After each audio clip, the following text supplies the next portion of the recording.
Très heureuse de vous savoir nombreux, aimables téléspectateurs, enfants des dieux, de partout où vous nous suivez. Shalom, bienvenue une fois de plus dans votre émission Parlons Religion, une émission qui reçoit toutes les confessions religieuses. Aimables téléspectateurs, enfants des dieux, serviteurs, confessions religieuses, les portes sont grandement ouvertes concernant cette émission. Venez vous exprimer comme d'autres pasteurs, comme d'autres serviteurs de Dieu, comme d'autres confessions. Manapitaka, alors nous vous aimons. Karibu, Karibu dans votre émission, et surtout nous sommes là pour vous édifier, sonder les Saintes Écritures, connaître la parole de Dieu et comment ça se passe avec la religion. Et mes téléspectateurs, aujourd'hui notre émission est spéciale. Spéciale pourquoi? Parce qu'il y aura une grande rencontre là au bâtiment du 30 juin en date des 30 octobre 2016. Avec qui? C'est avec l'homme de Mupanga, le pasteur Joribal Kaninda. Pasteur Joribal, bonsoir. Bonsoir, madame. Comment vous allez? Nous allons bien, maman. Mupanga, ils debout, maman. Quand vous aurez levé le Fils de l'homme, vous connaîtrez ce qu'il est. Jésus aime qu'on l'élève dans toutes les situations. C'est lui le Mupanga, ça ne doit pas être dans les fourreaux. Oui. Ça doit être debout. Donc Mupanga serait télémi donc Zamba Kitaka. Quand le Mupanga est debout, oui, il y a d'abord la gloire de Dieu. Et le seul endroit dans la Bible où Dieu est en train d'acclamer, où Dieu tape les mains, c'est lorsque un sacrificateur a télémé sa en fonction. C'est que bon mouvement toujours une prière aussi. Oui, mais vous savez, lorsque nous faisons comme ça, la Bible dit dans Exode que Israël est sorti la main levée. Il est sorti de l'Égypte la main levée. Ça signifie que lorsque nous faisons comme ça, télémé sur le bon comme panga, ça veut dire que c'est déjà la victoire que nous avons. Non, non, si c'est sur vous, par contre, ça vous rend un bon service. S'il y a des liens, il y a des soirs, des esprits opportunistes, voilà. Merci beaucoup, pasteur Joribal, l'homme de Mopanga. Pasteur, il y aura une grande rencontre héroïne, donc le 30 octobre 2016 à l'esplanade du bâtiment du 30 juin. Vraiment, ça sera Bendabika. Merci beaucoup, madame, pour cette question-là. Nous, on est là, sacrificateur, c'est comme celui qui nous regarde, qui a reçu Christ comme Seigneur et Sauveur. Tout celui qui a reçu Christ comme Seigneur et Sauveur, c'est un sacrificateur en fonction. Donc nous sommes en fonction, nous présentons des sacrifices à tout moment. Ça peut être la prière, ça peut être la danse, ça peut être les offrandes que nous donnons. Tout ce que nous faisons sont des sacrifices que nous déposons sur l'autel. Par conséquent, nous sommes tous des sacrificateurs, comme il est stipulé d'ailleurs dans Apocalypse. La Bible dit, il a fait de nous un royaume des sacrificateurs. Et notre souverain sacrificateur par excellence, mais c'est son excellence, Jésus-Christ Nazareth, qui lui est initiateur de cette grande croisade. Cette grande croisade. L'autre fois, parce que j'étais là aussi, j'ai vu quand même le Seigneur était en action. Mon pangé qui à côté les mains. Il y a eu de délivrance, il y a eu même la résurrection de mort, entre autres un enfant. Alors je me suis dit, le Seigneur agit encore. Oui, mais maman, si ça sont des bénéfices, comme on le dit, des bénéfices secondaires. Des bénéfices secondaires qui nous accompagnent toujours lorsque Christ est bien présenté. Donc nous, notre objectif, c'est de présenter, mais sur son excellence, Jésus-Christ Nazareth, qui est le Mupanga, prêcher la parole, gagner les âmes. Mais la Bible me dit tout ce que je sais, que voici les miracles qui accompagneront ceux qui auront cru. Comme nous avons déjà cru, il y aura quelque chose qui va nous accompagner. Et c'est notre droit, par exemple. Et c'est notre droit. Et c'est le devoir de mettre son excellence, Jésus-Christ Nazareth. Nous n'en faisons pas trop mention ici, mais ce que nous voulons beaucoup plus présenter, c'est ce Jésus-là qui sera prêché. Jésus qui sera prêché, la parole qui sera prêchée, l'enseignement qui sera donné, et au travers de cet enseignement, Jésus va se manifester de manière extraordinaire. Voilà. Il aime ça. Il aime ça. Merci beaucoup, pasteur Joribal. Aujourd'hui, on va parler d'un grand thème qui dit les pièges de famille. Les pièges de famille. d'après vous, lorsqu'on parle d'un piège, c'est quoi? Maman Assis, j'aime beaucoup cette émission parce que beaucoup qui nous ont précédés, même nous qui sommes passés par ici, il y a beaucoup de témoignages. Pendant que nous parlons, il y a des gens qui sont délivrés. Il y a des gens qui ont la foi. Par cette parole, n'oubliez pas que la Bible dit que dans leur détresse, nos aînés crièrent à l'Éternel et l'Éternel leur envoie sa parole les guérit. Donc la guérison financière, guérison matérielle, guérison même spirituelle, guérison sociale, même conjugale, dans tous les domaines. Nous avons un grand chapitre. Piège de famille, c'est un chapitre annuel parce que notre vision qui est le Mupanga ya Moto pour la destruction des alliances des hôtels sataniques dans nos familles, cette vision-là engendre plusieurs chapitres. Et ces chapitres sont donnés annuellement. C'est comme ça que cette année, on est en train de parler des pièges de famille. D'ailleurs, c'est de ces chapitres que nous ressortons même les thèmes de la croisade. Qui donc, est piège de famille. Par définition étymologiquement, le piège c'est un dispositif, un programme conçu par un homme et une femme dans le but de capturer, d'immobiliser, de retenir soit un animal, soit une personne. Voyez, donc là, la personne, la victime devient incapable de vaquer à ses responsabilités, quelle que soit sa bonne volonté. Quand un animal est retenu dans un piège, cet animal ne sera pas à mesure de faire sa volonté absolue. Et cet animal sera victime même de certaines intempéries opportunistes, notamment la chaleur, la pluie, et même des hommes opportunistes. Quelqu'un qui passait par là, il y a un animal qui est tombé dans un trou, dans un piège, il peut le prendre et l'amener à une autre destination. Donc quand on est retenu dans un piège de famille, je parle d'une sorcellerie de famille, d'un occultisme de famille, du quartier, ou même d'un autre endroit où il y a un regroupement de hommes et de femmes qui vivent ensemble. Je pense qu'on peut être victime de beaucoup de maux, de beaucoup d'instabilité, de beaucoup de maladies, sans le vouloir. Pourquoi nous disons ça, madame? Parce qu'il existe des hommes très intelligents. Ces hommes-là sont incapables d'exploiter même leurs intelligences, en dépit de leur bonne volonté. Vous le voyez extraordinaire. Il est excellent. Mais sur le plan pratique, c'est incompatible avec son intelligence. Il est limité quelque part. Il est retenu, capturé quelque part dans un piège. C'est pourquoi nous prenons la debout pour s'échapper de ces pièges-là. Donc, il y a plusieurs formes de famille dans lesquelles nous vivons. Et dans chaque famille, il peut exister. Dans chaque forme de famille, il peut exister un piège. Et si vous ne le savez pas, imaginez dans Jude. Jude n'a pas de chapitre.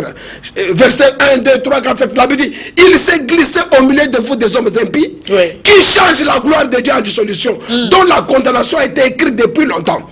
Ces gens-là, quand ils se glissent au milieu de vous, vous ne savez pas que ces gens sont condamnés. Ils ont des problèmes. Prenez l'exemple d'un monsieur Jonas qui a des problèmes spirituels, mais qui se retrouve dans le bateau d'autrui. Par conséquent, Jonas devenait un piège. Piège collectif, il devient un piège dans ce bateau-là. Il a des problèmes spirituels avec son Dieu. Mais par sa présence dans ce bateau-là, ces gens, les passagers qui étaient habitués à faire des voyages avec beaucoup de succès, qui étaient habitués à faire ces navires avec beaucoup de succès, quelle que soit l'intelligence de ces pilotes, le navire ne bougera pas. Parce qu'il y a un homme piège dans ce bateau-là. Donc, dans toutes les formes de famille, nous avons des représentants du diable. Voyez. Donc c'est le diable qui établit ces pièges. Le premier concepteur des pièges, c'est le diable lui-même. Pour détruire la personne. Et c'est comme ça qu'il a ses représentants dans toutes les formes de famille. Voilà pourquoi un enfant de Dieu doit être averti. Mon peuple périt faute de connaissance.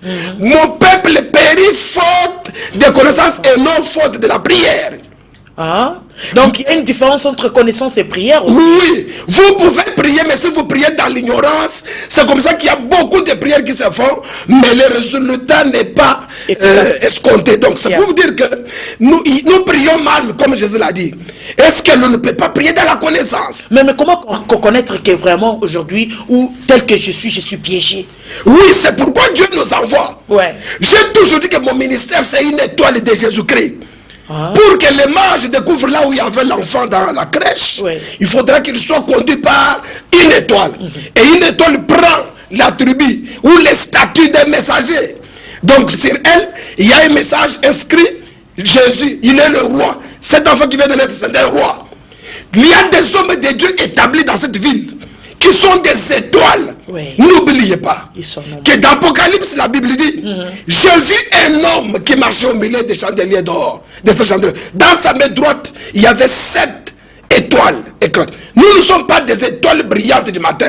Il y a une seule étoile brillante du matin qui est mais c'est son excellence, Jésus-Christ de Nazareth. Parce que maintenant là, nous ne sommes pas le matin. Prophétiquement, nous sommes la nuit. La nuit est avancée et les jours. Nous sommes donc la nuit. Voilà pourquoi nous devons briller. Donc nous disons que il y a des messagers qui avertissent, qui donnent les enseignements, pour qu'à partir de ces enseignements, que vous soyez à mesure de détecter que je suis dans un piège ou je ne suis pas dans un piège. Mais nous disons qu'il y a des pièges partout. Quand vous allez dans une brousse, parlant des pièges physiques, vous y trouverez plusieurs formes de pièges. Et ces pièges sont établis, sont tendus en fonction de la volonté du concepteur du piège. C'est-à-dire, s'il cherche un animal qu'on appelle éléphant, il fait un piège en fonction des éléphants. S'il il cherche un lion, il fait des pièges en fonction. C'est comme ça qu'il y a des gens trop intelligents. Lui, il est dans un piège terrible. Parce que lui, son étoile est tellement grande que si on le laisse, mais il peut sortir, s'échapper de ce piège. Comment maintenant? Moupanga, maman. Oh là là. Moupanga, c'est une arme irréversible. Et en cette dispensation, en ces temps.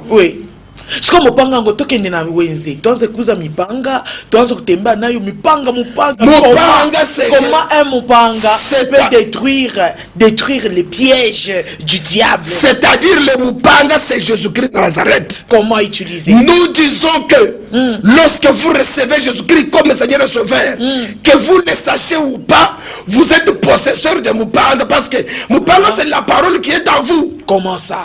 La Bible dit dans Ephésiens chapitre 6, verset 17, que car la parole de Dieu est l'épée de l'esprit. Donc, nous disons que la parole de Dieu, d'après Jean, la parole de Dieu, c'est cet homme-là, c'est Jésus, c'est Dieu-là, qui est descendu et qui a porté la chair humaine. C'est ça la parole de Dieu. Donc, la parole de Dieu, c'est le Mupanga. De Genèse jusqu'à l'Apocalypse, toute la parole, c'est ça, Mupanga. Lorsque nous recevons Jésus-Christ comme Seigneur Sauveur, nous sommes possesseurs de cette arme spirituelle. Amen. Alors il appartient aux chrétiens de se lever, de détruire. La Bible dit ceci, madame. Paul déclare tout haut. Il dit, du reste, frère. Ça, c'est Ephésiens 6. Du reste, frère. Vous êtes le cœur de la parole, je vois. C'est ça ma vie. Du reste, frère, revêtez-vous de toutes les armes. C'est que dans cette dispensation, nous devons montrer à Satan et ses acolytes que Jésus est au-dessus de tout. C'est tout ce que Jésus a fait. Madame, je dois vous étonner. Depuis que Jésus était né, jusqu'à l'âge de 33 ans, son nom n'avait pas d'impact. Comment ça? C'est-à-dire, si bien que ce soit les noms qui venaient de Dieu, c'est Dieu qui envoie l'ange qui dit à Marie, regarde, cet enfant l'appellera Jésus. Mais ces noms ne pouvaient même jamais chasser les démons. Ces noms-là n'avaient pas d'influence. Ah bon? Oui. Peut-être que ça peut scandaliser quelqu'un. Mais le nom va être revêtu de la puissance de l'impact quand c'est lorsque Jésus, la Bible dit, il a effacé l'acte dont les ordonnances nous condamnaient. Il a dépouillé le presbytère, les dominations, le mettant publiquement en spectacle en triomphant d'elle par la croix.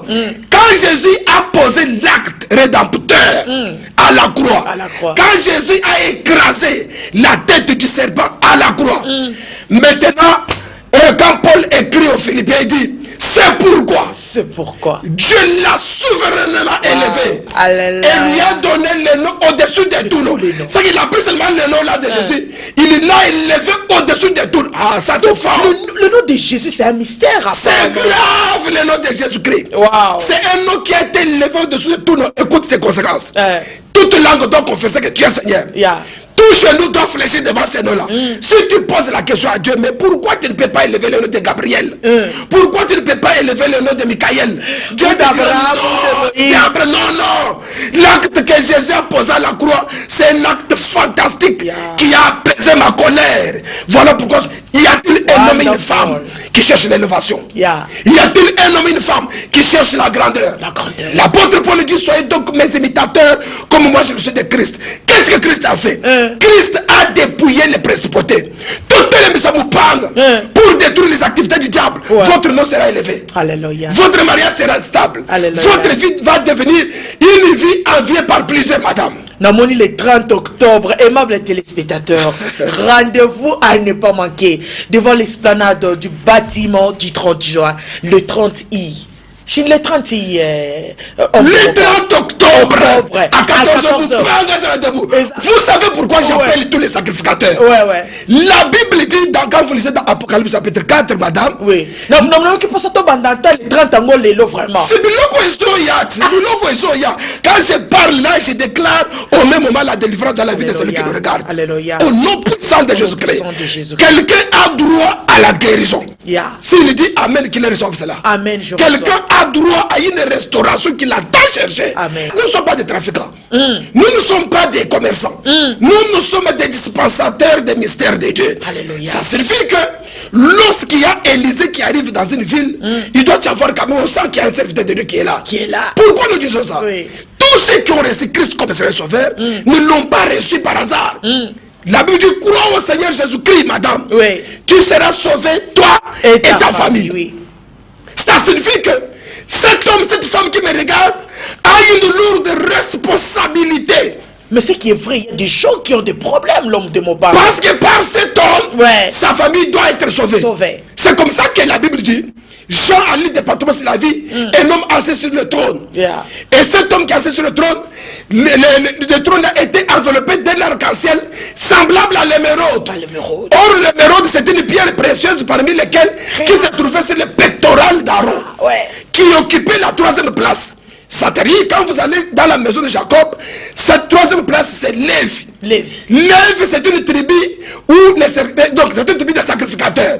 Pour être un sacrificateur, il faut être la tribu de Lévi. Ça suffit là où il y a un Lévi. Là où il y a un sacrificateur, on doit stopper l'hémorragie. On doit stopper. C'est pourquoi j'invite tous les sacrificateurs. Tous les sacrificateurs. Un sacrificateur, c'est celui qui a reçu Christ comme Seigneur et Sauveur. Il y a une lourde responsabilité parce que hier soir, la carte toutes les mises que cette famille, quand même, qui soit à la base de l'inauguration de ce qui n'existait pas dans ta famille. Waouh.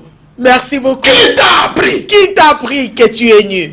C'est ça même le thème de la croisade. C'est ça le thème que nous allons développer. Mais ça semble être compliqué, l'homme de Novembre. Lorsque je regarde, qui t'a appris que tu es nu? La nudité, là, représente quoi? Les qui, là, c'est qui? Il y a des choses. Qui? La nudité. Qui t'a appris que tu es nu? Qui t'a appris? Qui? D'ailleurs, toute la ville de Mbashi, on doit commencer à se poser qui? Qui là? Qui y a? Nani. Où qu'on nani kweli? Qui t'a appris que tu es nu? Madame, la nudité, c'est l'état d'opprobre. L'état de faiblesse, de moquerie. N'y a-t-il pas un homme et une femme qui est victime de moquerie, même personnelle? Même dans le noir. Les gens t'envient. Les gens t'envient. Mais quand tu rentres en toi-même, tu te dis non, ça ne va pas. Oh my God. Il y a des hommes comme ça. Mais nous, Dieu a posé la question à Adam. Qui t'a appris que tu es né? Parce que moi, je peux me faire chasseur pour toi. Pour te couvrir. Qui t'a appris? Ça vient du piège. Ça vient du piège. Dieu est capable au travers de ce 36 octobre de se faire même sentinelle pour quelqu'un. Oh my God. Dieu est capable de se faire même sponsor pour quelqu'un. Dieu est capable de se faire même sécurité pour quelqu'un. Mais le créateur du ciel et de la terre. Le créateur, c'est ce qui fait de lui Dieu.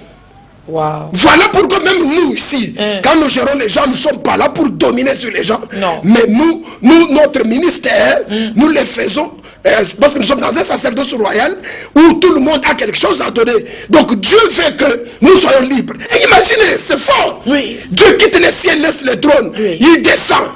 Il porte la chair humaine pour te sauver, toi et moi. Ça, c'est fort. Yes. Tous les jours ici, nous dormons. Dieu a refusé de dormir parce qu'il a besoin de protéger cet homme. Hein? Il a refusé de dormir parce qu'il veut protéger les enfants de cet homme. C'est pourquoi nous disons, Adam et Ève sont tombés dans le piège. Du diable. Du diable. Mais Dieu est venu vers eux. Oui. C'est comme ça, Dieu pose la question. Qui t'a appris? Qui t'a appris? Donc le monde aussi nous apprend beaucoup de choses. Oh, nous apprend beaucoup de choses. Nous allons découvrir les 30. Les 30. Les 30 ici, octobre. Madame, qui t'a appris? Adam veut tergiverser. Ouais. Ève, qu'est-ce qu'il y a? Oh, les serpents. Alors Dieu sort une prophétie. Ouais. C'est la postérité de la femme qui écrasera la tête de qui? Du serpent. Qui? Les qui là? C'était les serpents.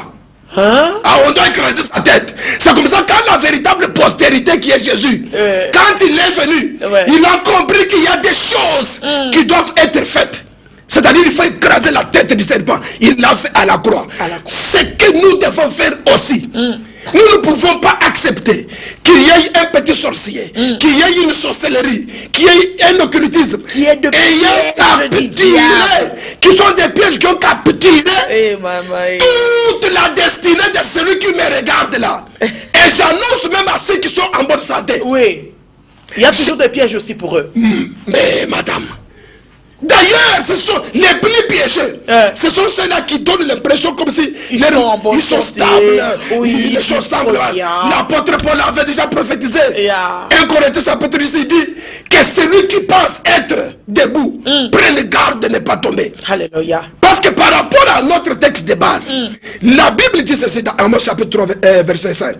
L'oiseau tombe-t-il à terre sans qu'il y ait un piège? On ne dit pas l'oiseau atterrit. C'est que cet oiseau, ça ne dépendait pas de lui. Lui, son problème, c'est de s'envoler. Il peut atterrir. Mais si tu trouves un oiseau qui est tombé, un jour, il a été capturé dans un piège. Vous pouvez être capturé un jour. Nous avons besoin dans un mupanga, protéger tes finances, protéger ton mariage, protéger ta destinée. Tous les étudiants. Même le ministère aussi. Même les ministères. Songambé. Même les ministères. Vous n'avez jamais posé la question à l'église de Pergame dans l'Apocalypse. Oui. L'église de Pergame, Dieu même donne un témoignage. Que vous avez érigé l'église là où il y a le trône du diable. C'était un piège. Et même mon serviteur fidèle, Antipas, a été tué là-bas. Dans cette église. Madame, vous n'avez pas compris. L'apôtre Paul est en train de nous faire une révélation terrible. Quand il parle à l'église de Galates, il ne parle même pas à l'individu, à l'église, s'il vous plaît. Il dit, mais vous courriez bien. Qui vous a ensorcelé? Donc, il y a une autre sorcellerie qui peut même arrêter toute une église. Oh my God. Toute une église, s'il vous plaît. Si vous ne tirez pas attention, si vous vous allez vous gratter et un jour Jésus reviendra, il vous dira non, je vous avais donné toutes les armes, notamment l'arme défensive, offensive qui est le mupanga. Qu'est-ce que tu en as fait? Donc le mupanga c'est la parole aussi de Dieu. C'est la parole de Dieu, mais sous la forme d'une arme spirituelle. Même d'autres serviteurs aussi peuvent aussi vous appuyer par rapport à ça. Tous les hommes de Dieu d'ailleurs. Ils ne peuvent pas te contredire. Non, ils vont contredire quoi? Le mupanga. J'ai dit que y a-t-il un homme de Dieu qui peut contredire le mupanga? Je vous ai dit ici que le seul endroit où nous voyons Dieu dans Ézéchiel en train d'acclamer, le seul endroit où Dieu acclame dans la Bible, c'est lorsque quelqu'un utilise le mupanga. Dieu acclame. C'est curieux. Donc votre source aussi c'est la parole de Dieu. C'est la parole, nous sommes assis sur la parole. Et c'est la parole qui sera prêchée. Cet homme sera édifié. Il sera guéri au travers de la parole. Il sera délivré au travers de la parole. Tout ce ce que vous voyez nous faisons là, ce n'est pas ça notre priorité. Notre priorité, c'est la parole et prêcher et donner l'enseignement présenté de son excellence Jésus-Christ de Nazareth. C'est comme ça que Jean-Baptiste... Mon frère, Dieu t'aime. Mon frère, reçoit la bénédiction. C'est aussi la parole. Bon, c'est aussi la parole. Mais quand vous lisez dans Hébreux chapitre 6, la Bible dit qu'il faut quitter aux choses élémentaires de Christ. Il y a des choses élémentaires de Christ, comme venez voir les miracles. Si tu crois, tu vas te marier. Non. Ça sont des ABC, sont des choses du parvis. Nous donnons l'enseignement, les choses du lieu saint, où il y a le pain de proposition. Montre-nous le Père. Montre-nous le Père et cela nous suffit. Philippe l'a dit, madame. Philippe a dit à Jésus, nous avons longtemps vu les fils. Vous savez pourquoi, madame? Parce qu'au jour d'aujourd'hui, le peuple de Dieu a déjà la connaissance. Tout le monde a la Bible, tout le monde écoute. Même quand nous parlons, vous allez à côté, un chrétien peut te dire non. Là, le pasteur a mal fait. Diabétique côté. D'ailleurs, bientôt là, bientôt d'ici 20 ans, 30 ans, vous verrez qu'il y aura une carence même de prédicateurs. Parce que tout le monde dans les églises, même les fidèles, même tout le monde a la connaissance. C'est pourquoi nous devons donner à ce peuple ce qui est superlatif. Montre-nous le Père et cela nous... Qui t'a appris que tu es nu? Qui t'a appris que tu es faible? Qui t'a appris que tu es stérile? Qui t'a appris que tu es instable? Qui là, c'est qui? Non, sentir que... Qui t'a appris que tu n'iras pas loin? Tu n'iras pas loin. Qui t'a appris que... tu vas pas réussir? Tu vas pas réussir. C'est qui là? Qui là? Qui t'a appris? Non, commence demande à tes enfants. Qui t'a appris? Qui t'a appris? Qui là? Que tu vas pas en voir. Dieu est le même hier, aujourd'hui, éternellement. Alléluia. C'est lui qui avait revêtu Adam. Il peut aussi te revêtir aujourd'hui. Amen.